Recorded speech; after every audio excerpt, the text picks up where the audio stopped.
اعوذ باللہ من الشیطان الرجیم بسم اللہ الرحمن الرحیم اللہ الذی سخر لکم البحر، اللہ وہ ذات ہے جس نے مسخر کر دیا ہے تمہارے لیے سمندر کو، لتجری الفلک فیہ، تاکہ جاری رہیں اس میں کشتیاں، بے امر ہی اس کے حکم سے۔ اس آیہ کریمہ میں اللہ تبارک و تعالی کچھ خاص نعمتوں کا ذکر فرما رہا ہے۔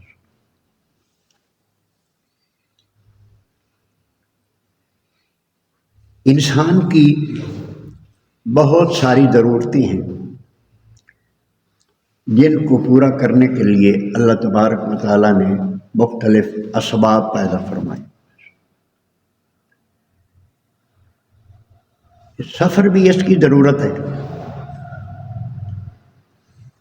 مختلف مقامات پر جانا کئی ضروریات کے لیے، تجارت کے ذریعے رزق حاصل کرنا یہ بھی اس کی ضرورت ہے،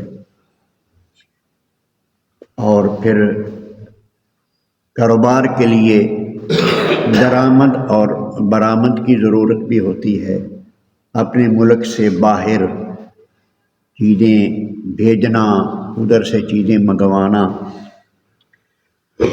تو اس کے لیے آج مختلف سواریاں نکل آئی ہیں۔ پرانے زمانے میں سمندر کا سفر ہوتا تھا، اور سمندری سفر کو اللہ تبارک و تعالیٰ نے ارشاد فرمایا کہ سمندر کو میں نے مسخر کر دیا ہے، فرما بردار بنا دیا ہے۔ یہ مسخر کیا ہے؟ جو لغت کے علماء ہیں، علماء لغت نے فرمایا ہے کہ معاوضے کے بغیر، اجرت دیے بغیر کسی کو کام پر مجبور کر دینا، معاوضہ اور اجرت دیے بغیر کسی کو کام کرنے پر مجبور کر دینا، اسے مسخر کہتے ہیں۔ یہ جو سمندر ہے، کتنی بڑی بڑی لہریں، قرآن مجید میں آتا ہے کہ پہاڑوں کی طرح اس کی لہریں ہوتی ہیں، وہ ایک لمحے میں کسی بھی چیز کو بہا کے لے جائیں، لیکن ان لہروں کے اندر ہی یہ بحری بیڑے سفر کرتے ہیں۔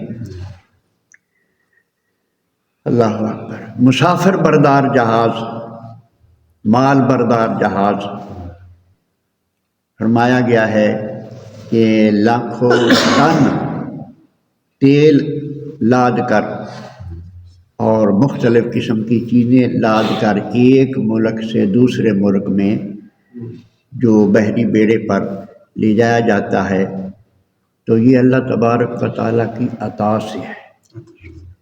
پانی کو اللہ تبارک و تعالیٰ نے یہ سمجھ عطا فرما دی، پانی کو یہ قدرت اور قوت عطا فرما دی کہ لاکھوں ٹن وزن اپنے اوپر اٹھا کے ایک جگہ سے دوسری جگہ پہنچا دے۔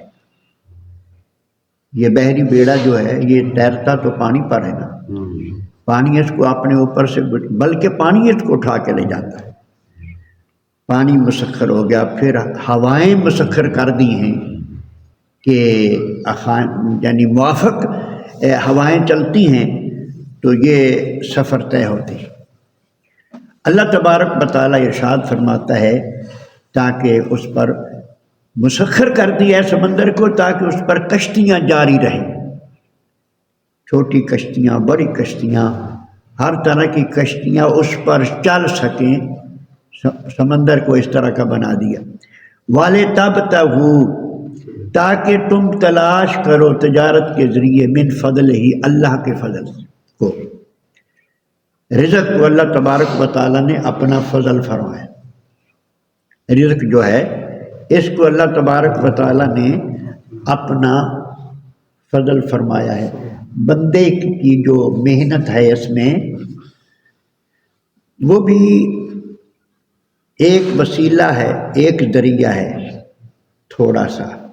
رزق بندے کو جب یہ کچھ کرنے کے قابل نہیں ہوتا اس وقت بھی ملتا ہے۔ ماں کے پیٹ میں بھی اس کو رزق دیا گیا ہے، کئی ماہ تک وہاں زندہ رہا ہے، ادھر بھی اس کو اللہ تبارک و تعالیٰ غذا عطا فرماتا رہا ہے۔ پیدا ہونے کے بعد بھی اس کو غذا دی گئی ہے، غذا اس کی ضرورت تھی، جسمانی ضرورت تھی، اس کو دی گئی ہے، کرتا یہ کچھ بھی نہیں تھا۔ تو یہ اللہ تبارک و تعالیٰ کا فضل ہے۔ اور کاروبار میں جو محنت میں بندے کا دماغ خرچ ہوتا ہے وہ بھی اللہ کی عطا ہوتی ہے، جو قوت اور طاقت خرچ ہوتی ہے وہ بھی اللہ تبارک و تعالیٰ کی عطا ہوتی ہے۔ تو رزق کا اس قوت اور اس فن کے نتیجے میں مل جانا یہ سارے کا سارا اللہ تبارک و تعالیٰ کا فضل۔ اللہ نے فرمایا تاکہ تم اللہ کے فضل کو تلاش کرو، وَلَعَلَّكُمْ تَشْكُرُونَ، اور تاکہ تم اس کا شکر ادا کرو۔ یہ نعمتیں اس لیے دی ہیں تاکہ تم اس کے شکر گزار بندے بن جاؤ۔ جو بندہ شکر گزار ہے وہ اللہ کو پیارا لگتا ہے۔ بندے کو شکر گزار ہونا چاہیے۔ شکر کیا ہے کہ اللہ تبارک و تعالیٰ نے جو نعمتیں عطا فرمائی ہیں وہ نعمتیں اس کی نافرمانی میں نہ لگائے۔ اللہ تبارک و تعالیٰ نے جو نعمتیں عطا فرمائی ہیں ان نعمتوں کو اللہ تبارک و تعالیٰ کی نافرمانی میں استعمال نہ کرے۔ بندے نے طاقت اور قوت عطا فرمائی ہے، اس کے ذریعے اللہ کی عبادت کرے، یہ اللہ کا شکر ہے۔ طاقت کے ذریعے رزق حلال کی نیت کرے اور رزق حلال کمائے۔ اس دماغ کو حرام کاریوں پر نہ چلائے، سازشوں پر نہ لگائے، اس دماغ کو لوگوں کو نقصان پہنچانے پر، لوگوں کو دھوکہ دینے پر اس دماغ کو، یہ دماغ اللہ تبارک و تعالیٰ نے دی۔ یہ اللہ کا شکر ہے کہ اللہ تبارک و تعالیٰ کی نعمتوں کو اس کی فرما برداری میں لگائے۔ اللہ نے مال اگر عطا کیا ہے اس میں زکوٰۃ ادا کرے، اس میں صدقہ خیرات کرے، تو یہ اللہ تبارک و تعالیٰ کی رضا کا باعث بنتا ہے۔ اور یہی چیزیں اللہ کی نافرمانی میں استعمال کرے تو اسی کو ناشکری کہتے ہیں۔ وَلَئِن شَكَرْتُمْ لَأَزِيدَنَّكُمْ، اگر تم اللہ کا شکر ادا کرو گے تو وہ تمہیں اور زیادہ عطا فرمائے۔ شکر بھی ایک ایسا عمل ہے جس پر اللہ تبارک و تعالیٰ خوش ہوتا ہے اور شکر کرنے پر بھی انعام عطا کر دیتا ہے۔ لَئِن شَكَرْتُمْ لَأَزِيدَنَّكُمْ، تمہاری نعمتوں میں اضافہ ہو جائے گا۔ لَئِن كَفَرْتُمْ، اگر تم ناشکری کرو گے پھر اللہ تبارک و تعالیٰ کی پکڑ بڑی سخت ہے۔ لَئِن شَكَرْتُمْ،